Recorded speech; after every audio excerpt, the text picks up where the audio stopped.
morning, Good Dr. morning. Mario. Yeah, you've done so many things that I want to be sure I don't miss out. So if you don't mind, I want you to please introduce yourself to the group we have with us, the participants. We have physicians, we have dietitians, pharmacists, and nurses. You have the medical center, a lot of opportunities for collaboration. I've talked to them so much about the work you do. Dr. Ferreyra and I are members of ASPEN, American Society of Parental and Enteral Nutrition, and we're doing some work on nutrition management of the tuberculosis patients. So he has some very interesting information that he's going to share with us. He's doing a lot of studies. We both presented at ASPEN the last meeting. So I don't want to miss. You all need to know what this guy is doing. So him talking to you guys about what he does, I think is going to be beneficial. So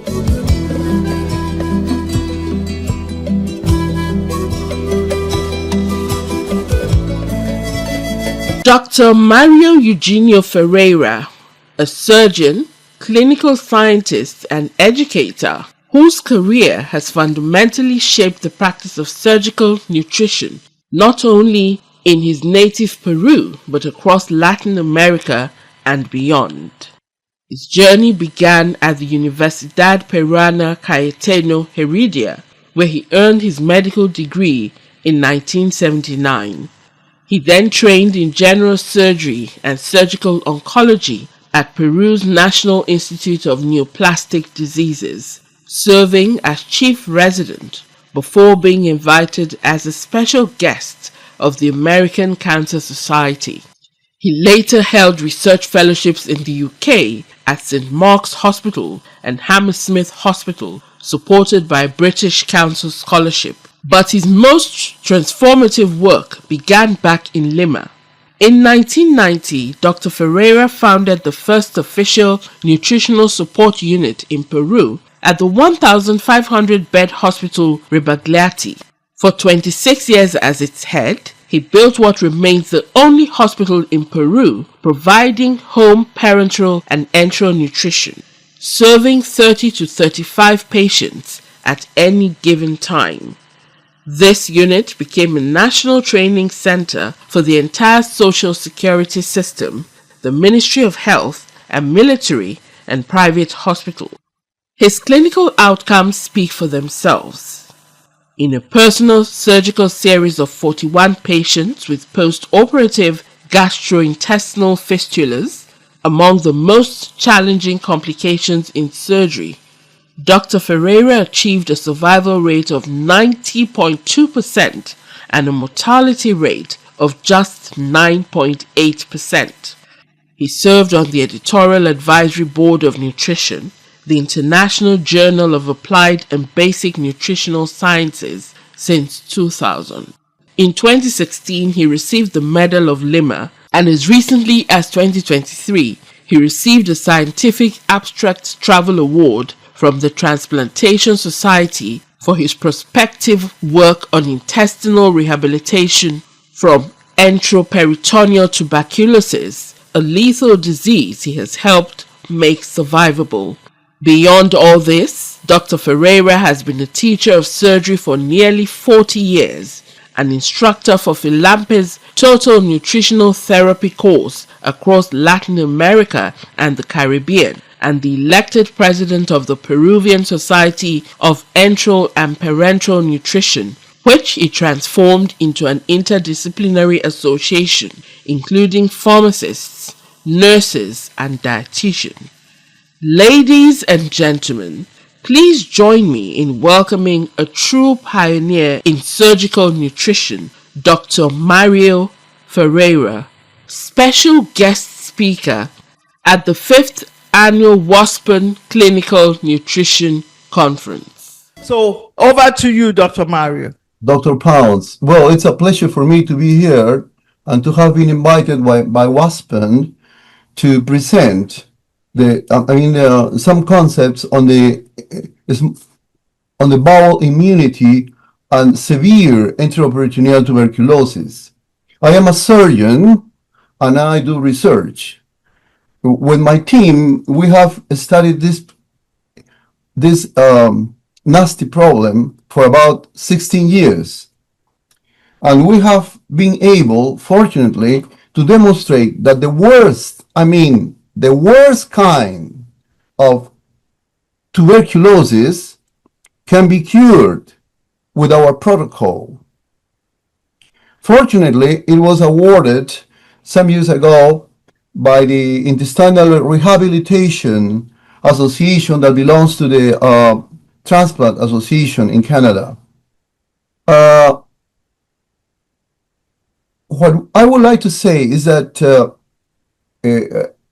WHO states that about 4,000 patients a day die of TB. And with these 4,000, you have 650 to 700 patients dying every day. It's really so obnoxious to accept those figures, but they are real. So we decided to study the worst kind of TB, severe enteroperitoneal tuberculosis that wouldn't allow patients to eat. They cannot eat. So they have to die by all means because the abdomen is in a really awful situation. I mean, the GI tract is completely destroyed. It's completely destroyed in the sense that it's completely frozen. It's completely frozen. So you cannot operate on these patients. And if you operate on them, as we are going to see, what we're going to do is to kill the patient. So there is a protocol with 3 phases. And that is the point. And this protocol has to be extremely strict. And I would like to say again that we're talking about the worst kind of tuberculosis, severe enteroperitoneal tuberculosis. And patients cannot eat anything at all. And they are in a situation that if these patients are faced with only antimicrobial therapy, they will die. Because immunity depends on nutritional status. And that is why we are using total enteral nutrition or total parenteral nutrition within a protocol. Okay? This is a 27-year-old patient who apparently was cured of TB, apparently, with antimicrobial drugs. But she could not eat. She would vomit anything. All day she would vomit, and the patient apparently was cured from an antimicrobial point of view. But she needed surgery. So when she entered the protocol, she was on TPN, on total parenteral nutrition, for several months. And we find the reason why she couldn't eat. Here we have the ileum and the cecum of the colon and this inflamed appendix. So she needed a right hemicolectomy plus an expanded surgery to resect more ileum than what you usually resect during when you deal with these patients with a normal hemicolectomy. So surgery has to be radical, like cancer, because these patients will die by all means if you do not perform radical surgery. And you can see here in this surgical specimen that there is an immunity reaction, a violent immunity reaction in the bowel, and all these edematous are inflamed. That explains why the patient could not eat. But apparently she was cured of TB. So we go back to the 19th century, we go back to the 50s, when we had to accept that patients had to die. But now we can feed patients with either total parenteral nutrition or total enteral nutrition following a strict protocol. In this series of 17 patients, we operated on 6 patients radically. There were 10 patients that were operated on, but the radical surgery was performed in 6 patients. She's one of these patients. And something else, this patient, this 27-year-old lady, never coughed. So there was no pulmonary tuberculosis at all. So the idea that TB means you have pulmonary TB, what is wrong? Because there is an evolution from this microbe and it has adapted, because the only place where this microbe can live is in the human being. There's no other place, and it adapts to survive and to kill. Now we have to enlarge the resection. Look at this small bowel. It is completely affected. So the radical right hemicolectomy was not enough. Had we done only that technique, the patient wouldn't have been able to eat. So we have to enlarge the resection. And you see the reason why, because there was stenosis of the resected distal ileum besides the right hemicolectomy that in itself was radical. And we have see here on the left side corner that is right hemicolectomy plus additional ileal resection. All the patients that follow the protocol are alive and well. They were cured. The follow-up that was performed demonstrated that patients were cured in terms of the disease. Now, the immunity of the bowel, I mean, this is very simple, but I think it's important because we don't have time to be more accurate. Inflammation in the intestinal mucosa is related to interleukins, including the worst one, tumor necrosis factor, the interleukin that will produce the septic shock. Dendritic cells that are marvelous, sampling the small bowel lumen. Lymphocytes, for instance, lymphocytes, T regulator lymphocytes, neutrophils, M cells, Peyer's patches. And we have found in our statistics that for every 25 to 30 patients with pulmonary TB, there is one with enteroperitoneal tuberculosis. And those patients with enteroperitoneal tuberculosis have a mortality of 25%. So our protocol was directed to that 25%. We are not interested in the ones that had a perforation, a small bowel, was operated on the emergency ward and was cured. No, we are only interested in the ones that will die by all means. I repeat, we're only interested in those that will die by all means, where conventional treatment doesn't work. Here we have a 68-year-old male patient that was managed sequentially, never at the same time, with total enteral nutrition and total parenteral nutrition. Apparently,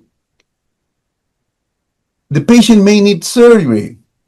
You see the distender in this tomography, you see the distender small bowel.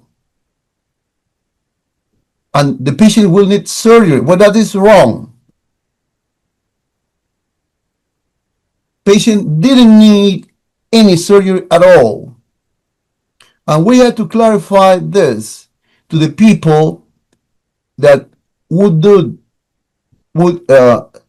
try to convince us that surgery was needed. Well, surgery was not needed. So you're not having an idea of how complex this is.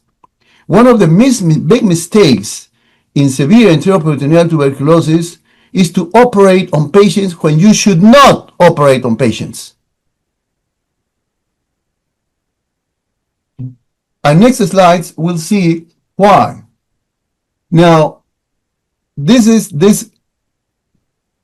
ileus took several months to resolve by itself. Several months with parenteral nutrition and enteral nutrition, 7 months. But the patient didn't need any surgery. And the patient also had pulmonary TB. The big mistake would have been to operate on him. That would have probably killed the patient. So the protocol, we are 3 doctors. So we have pharmacists, dietitians, nurses, and we are 3 doctors. So we get together and we decide if we are going to operate or not. I am the only surgeon within the protocol, and the other 2 doctors are experts on the treatment of severe tuberculosis with drugs, with antimicrobial therapy. So we discuss these patients, and based on what we have seen and on the experience we have seen through 16 years, these patients did not need any surgery. That is important. And the chance we give the patient will be able to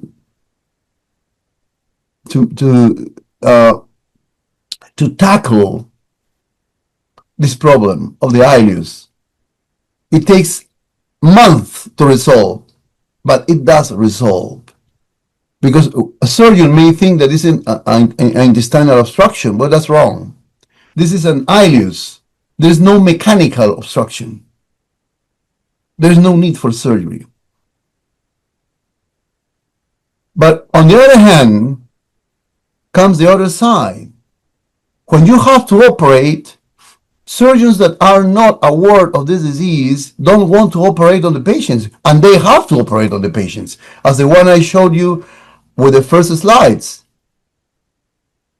But to do that, you need nutritional support in order to comply with the concept of total body potassium, TBK. In other words, the concept that is now possible to conceive in terms of feeding a person that cannot eat, pharmacologically nourished. We have extremely good weapons to feed these patients. You see that initially in 14 years, 6 out of 15 required laparotomies. 9 out of 15 did not have pulmonary disease, so it's extremely misleading. 16 years, 2 more years, 7 out of 17 required laparotomies. 10 out of 17 did not have pulmonary disease. And other diagnoses that can be confused are Crohn's disease and carcinomatosis. And when we talk about carcinomatosis, the problem is that even markers, serum markers of ovarian cancer, for instance, are elevated. Imagine that, are elevated in severe enteroperitoneal tuberculosis. So people think that the patient has ovarian cancer. That's wrong. The patient has no ovarian cancer. The patient has severe enteroperitoneal tuberculosis. So it's extremely misleading. Here we have a patient, a 23-year-old female patient whose abdomen was frozen, and she needed 192 days of total parenteral nutrition in order for us to be able to operate on her. CA 19.9 was very elevated. So gynecology group thought it was ovarian cancer, and they performed a laparoscopy for a biopsy. And you know what they did? They perforated the small bowel. And she had an awful fistula for several months until the moment that we could operate on her. It was a frozen abdomen. A frozen abdomen is awful. Imagine that you have 4 chickens and you split each one into 4 pieces and you put it in the freezer for 5 to 10 days, and you have a mass there when you take it out of the freezer. There is nothing you can do. Well, that is what you find in the abdomen. You find a mass, the liver, the gallbladder, the part of the pancreas, the colon, the small bowel, ovaries, fallopian tubes, uterus, everything is a mass. And that's why patients die. That is what explains this 25% mortality rate for enteroperitoneal tuberculosis. So our protocol is directed to the worst cases. It's not directed to ones that are going to be solved by routine treatment. No, we chose the worst ones that will not be able to survive. And we have shown that if they follow the strict protocol, they will survive by all means. Here we have a 44-year-old male, a doctor, by the way. You can see here in the with these arrows, yellow arrows, that there was a inflammation of the small bowel wall. You see? So here you have a tremendous inflammation of all the small bowel. And the patient did not need any surgery. The patient was 8 months on total enteral nutrition. Only 2 patients of this group were able to receive enteral nutrition at home. Initially at the hospital, of course, but then at home. And these 2 patients did not need parenteral nutrition. Fortunately. Of course, all the patients are on an aggressive antimicrobial treatment with 4 drugs at all times. And this patient had the problem solved. Another one, this is a young lady, 27-year-old female with the same problem. She could not eat. And what is even worse, as people are not aware of it, she had been given corticosteroids. And she could initially eat for some days, and then she went to my surgery telling me that she could not eat. So she was started on total enteral nutrition. It's not a good idea to use corticosteroids, anti-inflammatory drugs, I mean, for enteroperitoneal TB, because it will worsen up the situation. Also, cured of severe enteroperitoneal TB. Now, look at this. This patient in another hospital was operated on 5 times. He is a 23-year-old male. She was operated on 5 times because they don't know what they are doing. And this is when they see that the situation is lost, by all means, they send us the patient. This is the way we receive it. You can see here that the small bowel is completely destroyed. There are multiple fistulas. You can count them fistulas.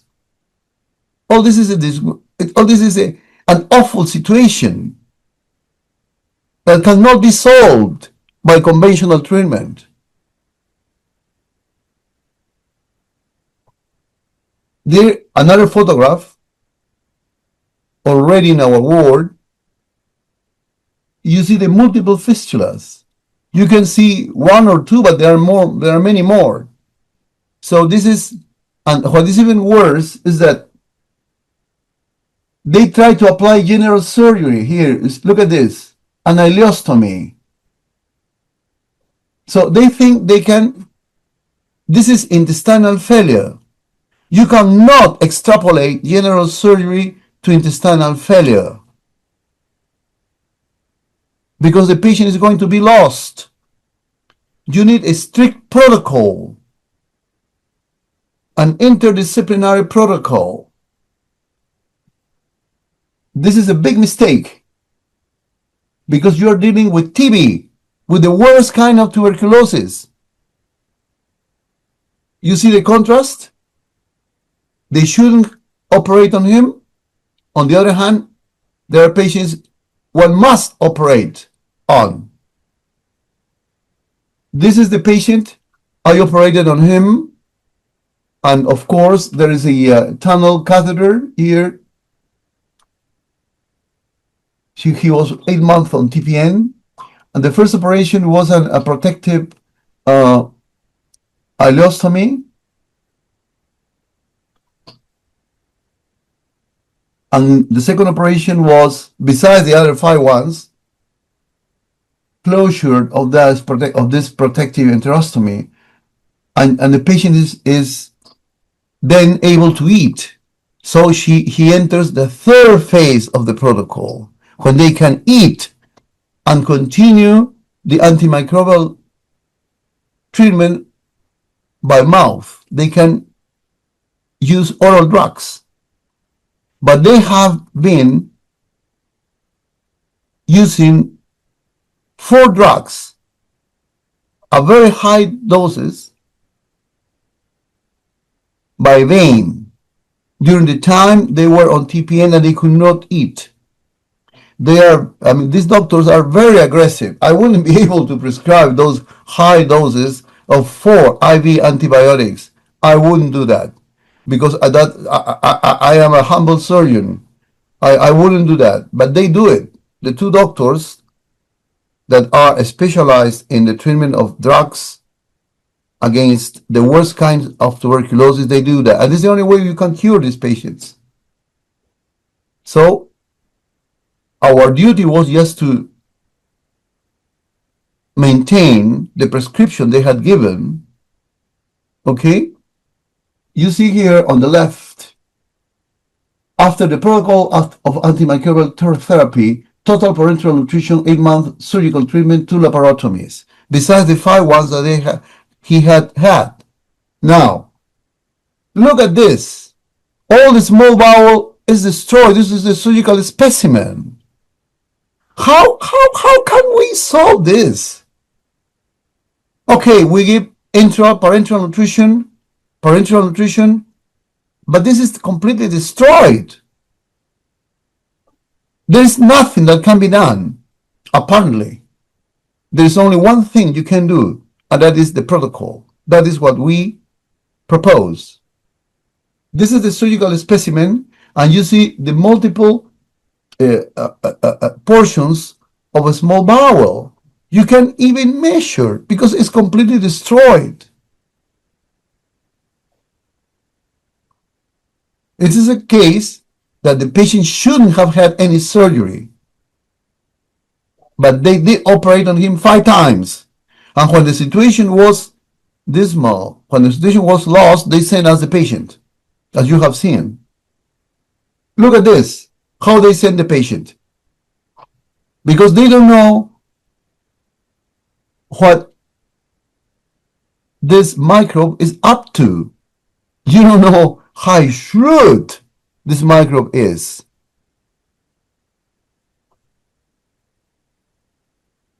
Now, how can this happen, or what is going on, or what's up? Is there something that we're not aware of? Look at this. All these patients are doomed. They all have to die, but they are alive. Why? Well, we have a theory based in part of evidence that we're going to present now. There's evidence first on yeasts and later on mice called autophagy. Autophagy was in 2016 a reason to give Dr. Yoshinori Ozumi the Nobel Prize. It's a mechanism by which the organism is able to enclose, capture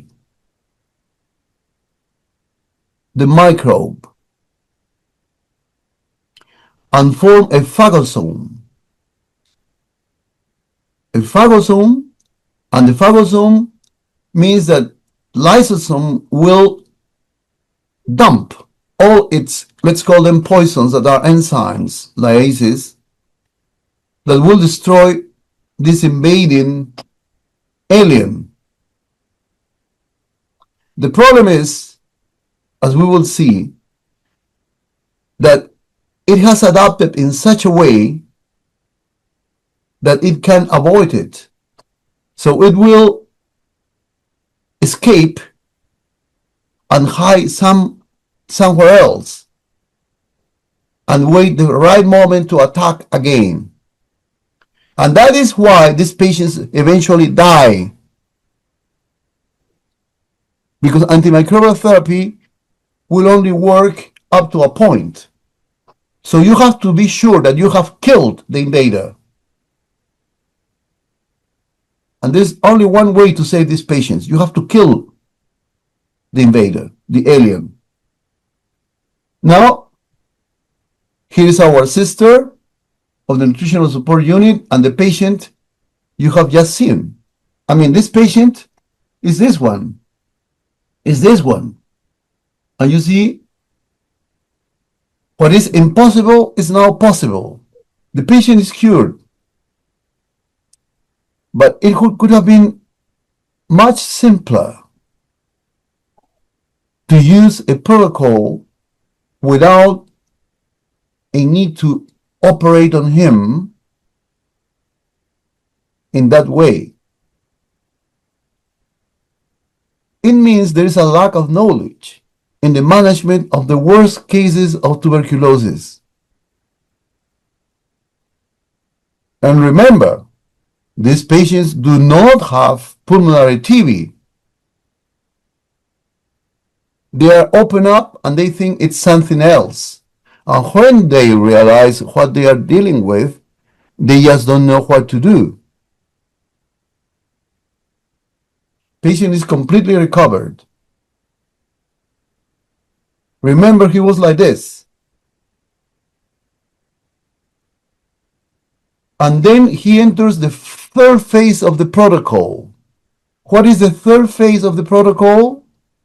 They are given normal food by a law, by the 2014 law of the government, the Peruvian government.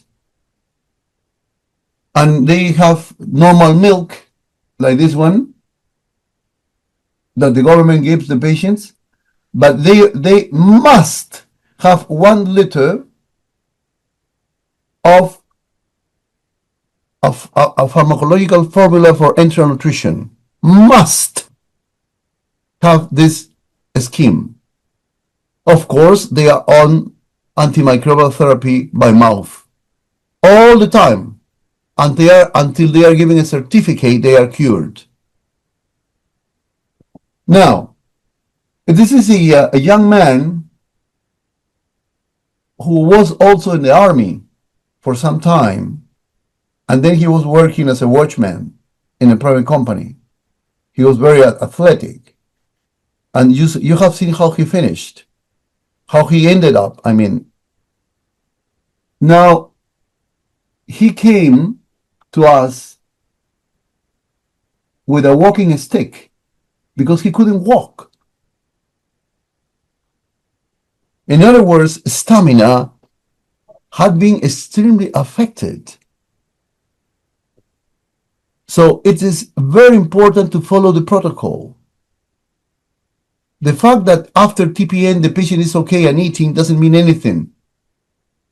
They enter the third phase of the protocol. The only patient that we lost was a 91-year-old man with Alzheimer's disease that did not follow the third phase of the protocol, in spite of our obstination to find him. But unfortunately, he lived alone and we couldn't find him once he had been discharged.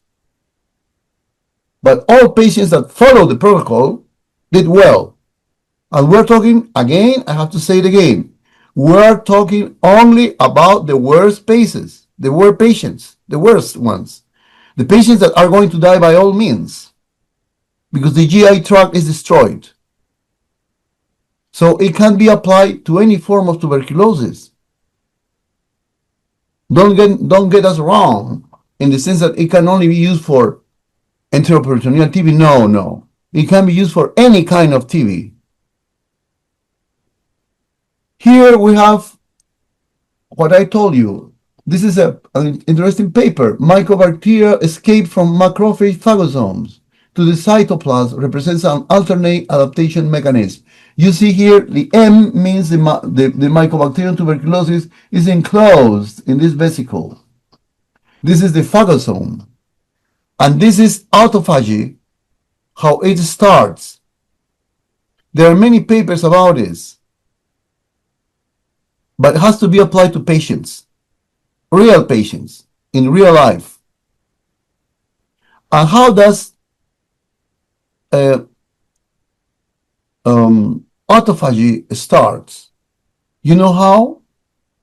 When cachexia is detected. When there is a lack of nitrogen available, we have this wonderful mechanism. It's autophagy. And that is what explains why these extremely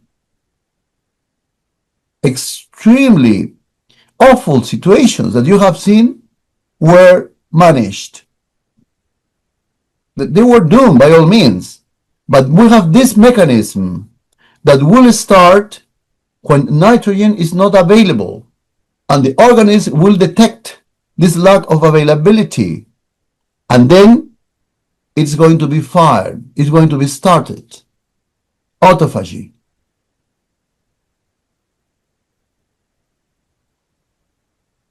There are several papers, for instance, vitamin C in vitro, vitamin E in selenium in vitro, vitamin C boosts sensitivity to Mycobacterium tuberculosis, etc. But it has to be, those are in vitro studies. We're talking about in vivo, I mean, real patients. Because the technology does exist and is cost effective.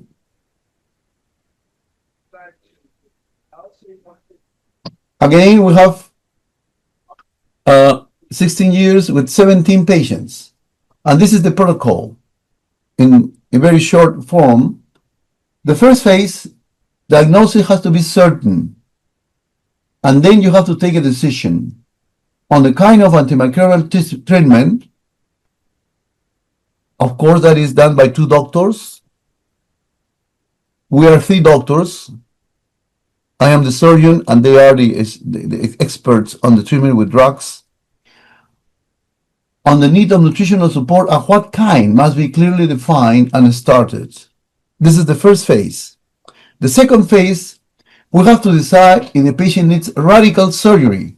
I say radical. If it is not radical, as we have seen, it's going to be a waste of time. Because you have seen how the small bowel is destroyed and the large bowel as well. So you can leave nothing. As I said, this microbe is extremely shrewd, and you have to be sure that you're going to kill it. The third phase, once the patient is able to eat properly, as we have just seen, antimicrobial treatment must be continued until the patient is declared free of the disease by the National Tuberculosis Program.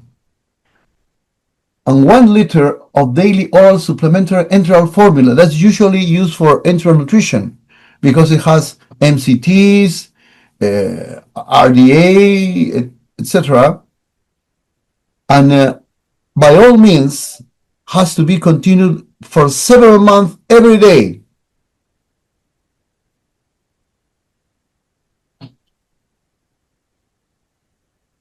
And the diet that will be eaten by the patient has to be supervised by a qualified dietitian. This protocol was awarded in Chicago. My name is there, but it's not fair because we are 7 people, and the title of the paper was Intestinal Rehabilitation from Severe Enteroperitoneal Tuberculosis, a 14-year prospective protocol. At that time, it was 14 years. The paper is now 16 years with more patients. Another patient, you see the vein access is crucial. And look at this. I mean, it's very easy to infect venous access. And you have here a patient with a frozen abdomen that couldn't be dealt with. It was impossible. We only took biopsies because in the first operation she had with the gynecology people, they thought it was cancer. It was not. So they called us the surgeons, and what I saw in the abdomen was just awful. The whole abdomen and pelvis were completely invaded by this microbe. So she had to die by all means. She had never had any cough at all. She didn't have pulmonary TB. So they thought it was cancer.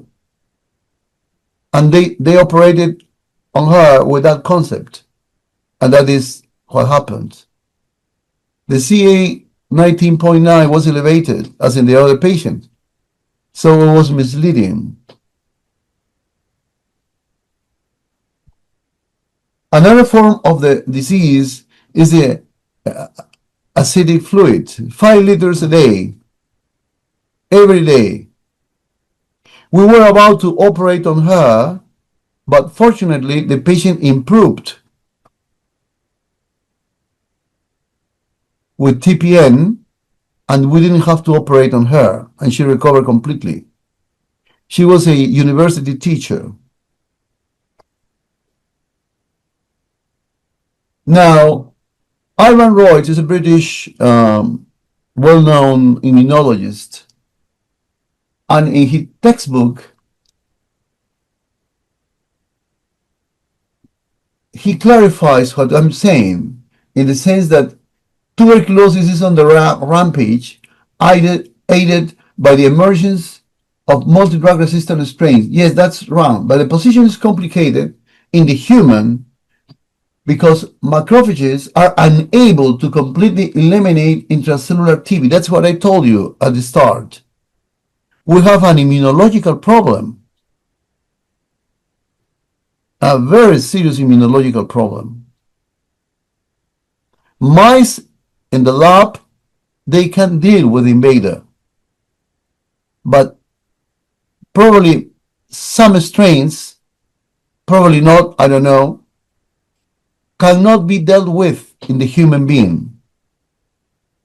And that is why we have the biochemical root of the problem here. So the phagosome will not be able to kill the invader. And the invader will escape to some place and will wait for the right moment to attack and kill. That is the problem.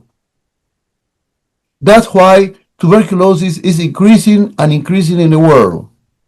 It's not decreasing. It's worsening every day. Here we have these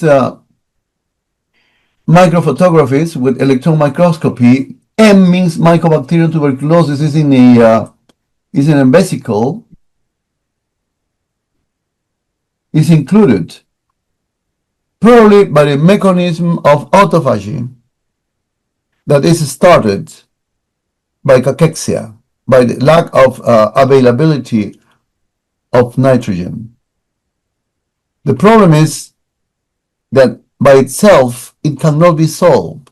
It needs nutritional support, pharmacological nutritional support. Normal food will not work. And that is the problem with the law in Peru. Patients are given food, but in the law, they do not consider either intra or parenteral nutrition. That's why patients die. You see, we have again the same patient. The bowel is completely destroyed. There's no way to save this patient without the protocol. Again, we are only treating patients within the group of 25 mortality, that they have to die by all means. They must die. But the protocol has shown that they should not die. And that's the evidence that we're presenting. The same patient, again, another patient, that the one that had been operated on 5 times in our hospital. And this is a very important concept. We have all the lymphatic systems in the body. All the lymphatic system is completely connected. That is why, this germ may enter by the mechanism of colloid particles that we cannot notice, and we inhale them, but in the respiratory tract, in some way, they cannot stay, probably because of immunity. So they migrate, and they go to the nodes. We see here the bowel, and we see the trachea here. So respiratory system, and we have the nodes, and we have the nose here. And we have blood vessels, but we have these nodes, and these nodes are invaded by Mycobacterium tuberculosis, and there is a fight, and the nodes explode, and the peritonitis is started, and that's why we have a frozen abdomen, because there is a battle between immunity and the invader. And when they blow up, you have a peritonitis that is awful. And most patients in this group did not have pulmonary TB. They didn't even cough.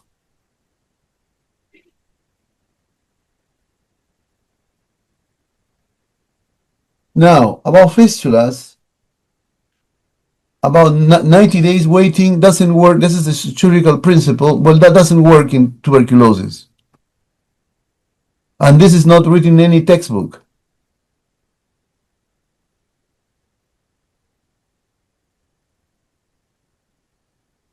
Well, this is a classical paper on fistulas that I have shown you, but one has to understand that in the 60s, it was impossible to cure these patients because they did not have the concept of nutritional repletion. I mean, total body potassium, because the potassium in the extracellular fluid is just 1% of all the potassium. The potassium, 99% is in the cells, and that cannot be measured. Normally, you need isotopes to do it. So if one thinks that improving serum potassium is, well, it's good, yes, will maybe avoid an arrhythmia, a cardiac arrest, but I mean, I'm talking in terms of the body constitution. The patient will die by all means if the intracellular potassium is not replenished. And that is the only way to save these patients. They need potassium in the cell, not out of the cell. What we measure in the serum of potassium is just serum potassium 1%. That's nothing. 99% is in the cell. And that is what TPN or TEN will rebuild pharmacologically. And this is a classical paper with the mortality. They didn't have this concept that we have now, with a very high mortality rate, because these cases of intestinal failure could not be dealt with because they did not have the concept of nutritional repletion. And that means they thought that improving extracellular potassium was enough. Well, they were wrong because they didn't know it.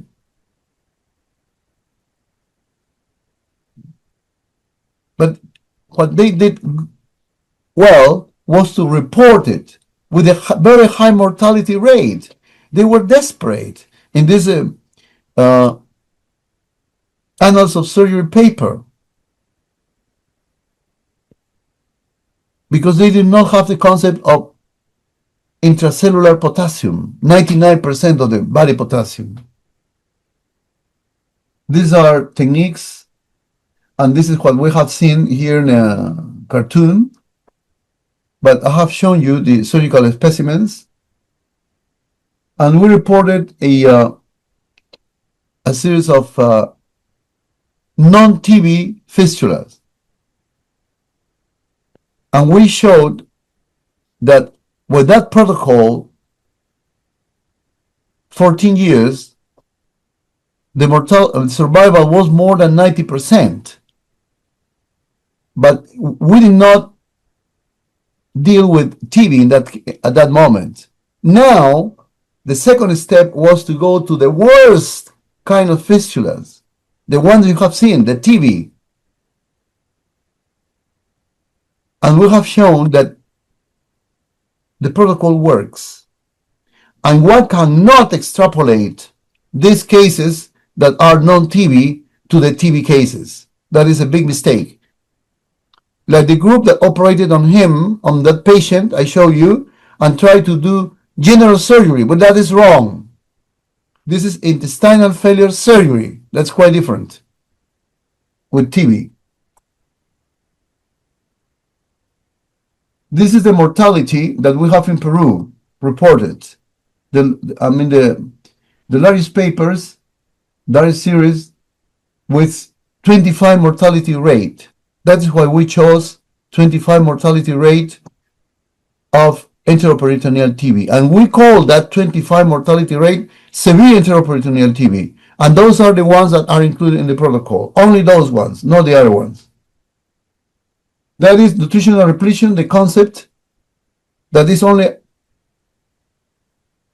attained with enteral nutrition or parenteral nutrition. There's no other way. Food cannot do anything unless they are, of course, in the third phase of the protocol. That's different. Here we have that the big mistake is to consider the serum potassium that's only 1%. The only way to replenish a patient is to improve the intracellular potassium that is 99%. It is a way to measure the cell mass in the body, and that can only be accomplished by pharmacological nutritional support, intra or parenteral within the protocol. The patients are extremely compromised, and they will die by all means. You have to rescue them. They are here, and they will die if we do not act rapidly and efficiently. We have to remember that these patients are cachectic, are extremely malnourished, and they are lost.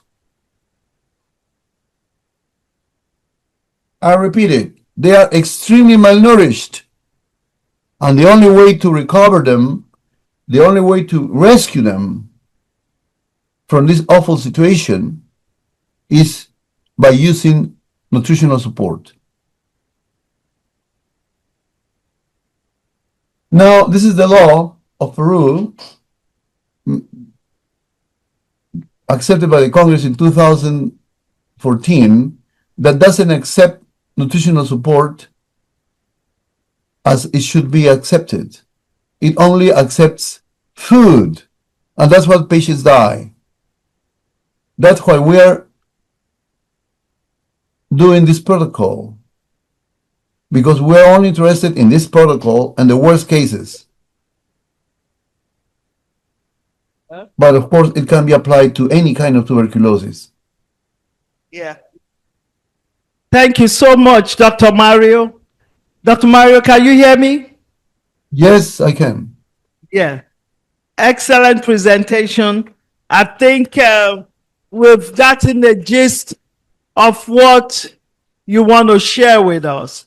I would like to at least leave like 5 minutes before we go to the next presenter, so that if there's any burning questions, we can have like 2 questions. Yeah, somebody has a question for you. Because I can't hear any question. Okay, so I'm starting now. So thank you for the presentation. So not a question per se, but more of a, so the issue is that we appreciate this protocol, and a major aspect I see with it is still long-term on the total parenteral nutrition. I understand these are best practices, but these practices are best when they are affordable and available. So when we have patients with abdominal tuberculosis, as we mostly call it here, it's a problem because we know they can't eat, we know they can't feed, and sorry, I'm a dietitian, so we know they can't really feed. The feeding is not optimal, there is ascites, there is loss of appetite, but in these situations, we also find it difficult to actually prescribe TPN, not even for a day or for a week. Because mostly we find out that it's not available, it's not even affordable, it's not sustainable for even a day or 2 days, not to talk of having a patient on it for 8 months at a stretch. So that's quite a challenge for us in this setting, and I think a couple of patients with that condition have end up dying because of malnutrition, and they couldn't feed, and we couldn't even have access to sustainable TPN. So I don't know what we can do in our own setting whereby such interventions are not sustainable for us. Thank you. Oh, thanks for the question. Well, the most important thing in medicine is prevention. And patients with TB, in my opinion, should receive, besides food, that, for instance, in Peru is given for free by the government, they should receive a supplement of pharmacological enteral nutrition by mouth. And patients should be followed up all the time, and when they are detected that they are malnourished, the protocol should start, and not wait until the patient is in an extremely bad situation. But remember, please remember that most patients did not have lung TB. So nobody suspected they had TB. They thought they had, for instance, they had cancer. And this is the only way to save them. But returning to your question, is that in our opinion, patients with TB should, I would say must, be all the time on some form of oral pharmacological nutrition, like the formula I mentioned. Not just food. I say that because the most important factor in medicine is prevention. And antimicrobials will not kill an invader.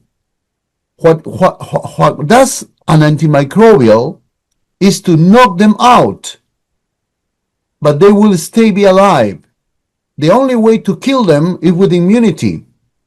The immunity will deal with these killers, and they will be killed by immunity. Remember, antimicrobials, they knock out the invader. To effectively kill them, you need the immunity. And the immunity is in direct relationship with a nutritional status. So to think that with normal food, you will improve the situation, in our opinion, is wrong. This is the 21st century. This is not 1950. So we should not wait until the patient worsens up. Thank you very much, Dr. Mario.